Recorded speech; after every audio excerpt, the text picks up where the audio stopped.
తీసుకొచ్చింది ఎవరు తెలుసా? అగా పాతాళానికి తొక్కేస్తా చెప్పిన పవన్ కళ్యాణ్ గారు చేసి అందుకు ఓర్వలేక చచ్చిపోతున్నారు. మేడం గారికి అందరికీ ఒక నేను ఇస్తాను సింపుల్ గా పురుషోత్తం రెడ్డి గారు ప్లీజ్. నేను మాట్లాడేప్పుడు చెప్పాను, అధికార పార్టీ ప్రారంభంలో ప్రాంప్ట్ గా రియాక్ట్ కావడంలో జరిగిన వైఫల్యాన్ని సరిదిద్దుకునే ప్రయత్నం ప్రారంభించింది. అది సిన్సియర్ గా 100% చేస్తే ఇప్పటికైనా మంచిది. జనసేన ఏముంటుంది, రౌడీ ఎలిమెంట్ ఉంటుంది, ప్రభుత్వం ఏముంటుంది, ప్యాసిఫై చేయడానికి ప్రయత్నం చేస్తుంది. ఇది తప్పు కదా. ఒక కేసు పైన ప్రభుత్వం స్పందించి పోతుంటే జనసేన అధినేతే రౌడీ ఎలిమెంట్ సమర్థిస్తారా? అతన్ని వ్యతిరేకించకపోతే కులం ఓట్లు పోతాయని మాట్లాడింది స్టేజ్ మీద మాట్లాడలేదా? ముందుగా వచ్చింది అంటే చిన్న కరెక్షన్ అండి. నేను ఎక్కువ డిస్కషన్ కాదు, మీకు ఇన్పుట్ గా ఇస్తున్నాను. పురుషోత్తం గారు చిన్న ఇన్పుట్ ఇస్తాను.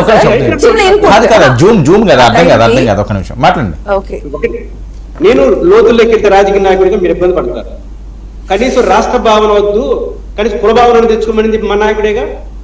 రాష్ట్ర భావన మనకి ఎట్టా లేదు, కుల భావన తెచ్చుకున్న మందేగా. మనం పెద్దన పాత్ర పోషిద్దామని చెప్పి సభలో పెట్టింది పవన్ కళ్యాణ్గా. మనకు అవసరం వచ్చినప్పుడు కులం కావాలి, ప్రజలకు అవసరం వచ్చినప్పుడు కులం వద్దా? ఎవరింటారండి? కాబట్టి మనకే కాదు ప్రజలకు కూడా తెలియదు. నెంబర్ 2 వర్మ గారు, బేసిక్ గా ఇప్పటికైనా కూటమి ప్రభుత్వం ఒకే లైన్ తో వెళ్ళండి. ఈరోజు క్రైమ్ అనేది 5వ తారీఖు మే నుంచి స్టార్ట్ అయింది. కాబట్టి మనకు ఏబిఎస్ కార్పొరేట్ పిటిషన్ వేసి ఇప్పటి వరకు ప్రభుత్వం ఏబిఎస్ కార్పొరేట్స్ పైన అధికారికంగా స్పందించలేదు.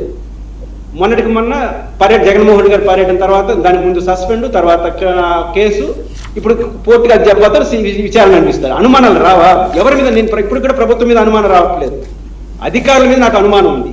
ఎక్కడో మిస్ఫైర్ అయింది. ఆ మిస్ఫైర్ అయిన అధికారులు కాపాడుకునే ప్రయత్నం మీరు చేశారంటే అది మీ మెడ చుట్టుకుంటుంది రాజకీయం ఖచ్చితంగా. కాబట్టి ఇప్పటికైనా తెలుగుదేశం ప్రభుత్వం ఒక స్టెప్ తీసుకుంది. జనసేనను కూడా మీరు కంట్రోల్లో పెట్టుకొని చేయకపోతే, ఉదాహరణకు డిప్యూటీ సీఎం గురించి మాట్లాడుతున్నారు. వైఎస్ఆర్ కాంగ్రెస్ పార్టీ 5 మంది డిప్యూటీ సీఎంలకి ఇప్పుడు డిప్యూటీ సీఎం ఏం తేడా లేదండి. అప్పుడు 5 మంది ఒకరు. జనరల్ అడ్మినిస్ట్రేషన్ ఇస్తేనే మాత్రమే ప్రత్యేకంగా ఉప ముఖ్యమంత్రి జనరల్ అడ్మినిస్ట్రేషన్. జనరల్ అడ్మినిస్ట్రేషన్ ఇకపోతే ఆ శాఖకు మాత్రమే పరిమితం. పవన్ కళ్యాణ్ గారు జనరల్ అడ్మినిస్ట్రేషన్ డిప్యూటీ ఒక శాఖకు మంత్రి, 5 శాఖలకు కావచ్చు, 6 శాఖలకు కావచ్చు. మీరు మాత్రం కుల రాజకీయాలు చేస్తారు, ఇంకోరు కుల రాజకీయాలు చేద్దంటే ఎవరు ఒప్పుకుంటారు?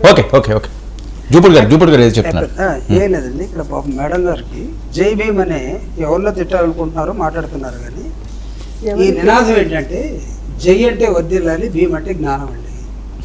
జ్ఞానం వర్దిల్లాలి, జై భీమ్ అంటే నేను జై భీమ్ అన్న వాళ్ళ గురించి చెప్తున్న వాళ్ళ గురించి పవన్ కళ్యాణ్ గారు కూడా జై భీమ్ అన్న వ్యక్తే. అదే అంటున్నారు మీరు. మళ్ళీ అంటే మీరు ఎటో పోయి ఇటు వస్తున్నారు. ఇక్కడ చాలా సింపుల్ అండి. ఇప్పుడు మనం ఒక లాకప్ డెత్ జరిగిన తర్వాత ఒక రాష్ట్రంలో, ఈ దేశంలో ఏ రాష్ట్రాల్లో జరగట్లేదు, మధ్యకాలంలో ఆగిపోయినాయి ఇవన్నీ కూడా. పోలీసులకి క్లియర్ కట్ ఇన్స్ట్రక్షన్స్ ఉన్నాయి, మీరేం చేయలేదు, డూస్ అండ్ డోంట్స్ చాలా క్లియర్ కట్ ఇన్స్ట్రక్షన్స్ వచ్చినాయి. దాని ప్రకారం నడుస్తున్నారు. కొంతమంది రౌడీ ఎలిమెంట్స్ గా ఉన్నటువంటి వాళ్ళు అధికారంలో ఈ పోస్టుల్లోకి వచ్చేసి బిహేవ్ చేస్తే కొంతమందికి హీరోలు అయిపోతున్నారు, కొంతమందికి విలన్లు అవుతా ఉన్నారు. అన్ఫార్చునేట్లీ జరిగినటువంటి ఈ అంశాన్ని ఏ విధంగా తీసుకెళ్లాలి అనే దాన్ని మాట్లాడకుండా అడిగినటువంటి జగన్మోహన్ రెడ్డి గారి మీద, వైఎస్ఆర్ కాంగ్రెస్ పార్టీ మీద విపరీతంగా గంతులక్షణం అసలు మాట్లాడితే నారదీస్తాం, తాటదీస్తాం, లేకపోతే మిమ్మల్ని మీ మీద ఇలా సీఎం గారు వార్నింగ్ ఇస్తా ఉన్నారు, ఏం చేయాలో చేస్తాం అంటే ఏంటి దీని అర్థం? ఇలాగ దీపక్ రెడ్డి గారు అన్నారు, ఇంకా చూపుడి గారు కనపడుతున్నారా ఈ మధ్యని అంటే మొన్న నేను పొన్నూరు పోయినప్పుడు అరెస్ట్ చేశారంటే అప్పటి నుంచి ఆయనకి నేను కనపడటం లేదంట. సరే సంతోషం. ఇంకా అంటే ఆయన అర్థం ఏంటంటే లిమిట్స్ దాటుతున్నావు నువ్వు, మళ్ళీ నీ మీద కూడా వస్తుంది, వచ్చిన తర్వాత ఏ పోలీస్ స్టేషన్ లో ఏమైతావో మాకు తెలియట్లేదని నాకు చెప్తున్నట్టు. అభిమానమే కానీ అంత దేనావస్థలోకి ప్రభుత్వం వెళ్ళిపోయిందా? మీరు అందరూ వెళ్ళిపోయారా? అంటే మనుషులు మాట్లాడినవరా? మీరందరూ కూడా కాదు. దీపక్ రెడ్డి గారు దీనికి ఏంటి బాధ్యత అయితే మీదండి, ప్రభుత్వాన్ని, పోలీస్ శాఖకి సంబంధించింది. స్ట్రైట్ గా మీ బాధ్యతను మీరు సక్రమంగా నెరవేరుస్తారా? ఇది ఎండ్ కార్డు పడుతుందా? అసలు బాడీ ఉందా, దొరుకుతుందా, లేకపోతే ఆయన ఎక్కడికైనా వెళ్ళిపోయాడా, తీసుకొస్తారా? ఇప్పుడు మీరు అడిగిన క్వశ్చన్ తో పాటు జూపుడి గారు కూడా ఇంగ్లీష్ లో భలే ఆంగ్లం వాట్ ఇస్ గోయింగ్ ఆన్ అని చెప్పి ఇప్పుడు అటు ప్రశ్నించినాడు కనుకనే ఇప్పుడు క్లారిటీతో క్రొనాలజీతో డే వైజ్ ఏం యాక్షన్ తీసుకున్నాము, ఎంత ఫాస్ట్ గా కూటమి ప్రభుత్వం పనిచేసిందో నేను ఎక్స్ప్లెయిన్ చేసినాను. ఇక్కడ పాయింట్ ఒకటి సిట్ ఎవిడెన్స్ ఇందాక వారు చూపించిన పేజ్ లో సిట్ క్లియర్ గా చెప్పింది ఎవిడెన్స్ డిస్ట్రాయ్ అయింది అని చెప్పి.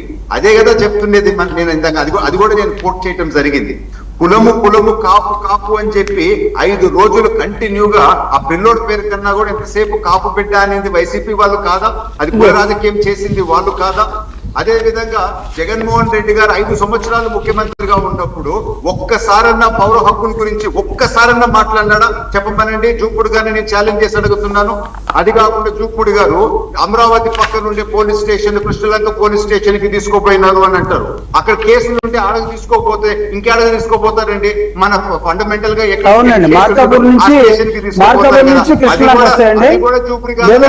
ఎక్స్పీరియన్స్ వైజాగ్ కి తీసుకుపోతారా?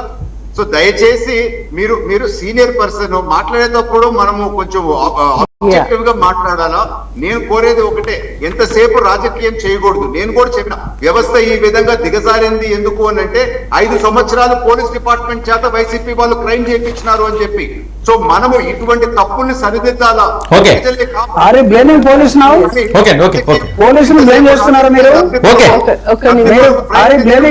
కాదు అప్పటి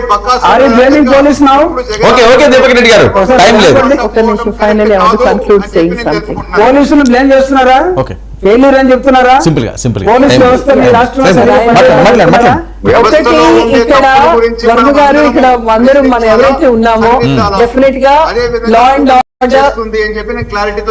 అండ్ ఆర్డర్ ఉండాలి. మీరు దీపక్ రెడ్డి గారు కంటే ముందు నాకు అవకాశం వచ్చినప్పుడు నేను క్రొనాలజీ అదే డేట్లు చెప్పలేదు, కానీ మనం చేసే కూటమిలో మనం తీసుకున్న యాక్షన్స్ స్టెప్స్ అనేది చెప్పడం జరిగింది. ఈ రోజు ఆయన కస్టడీలో ఉన్నారు. తప్పకుండా సిట్ అనేది సరిగ్గా విచారణ జరుగుతుంది.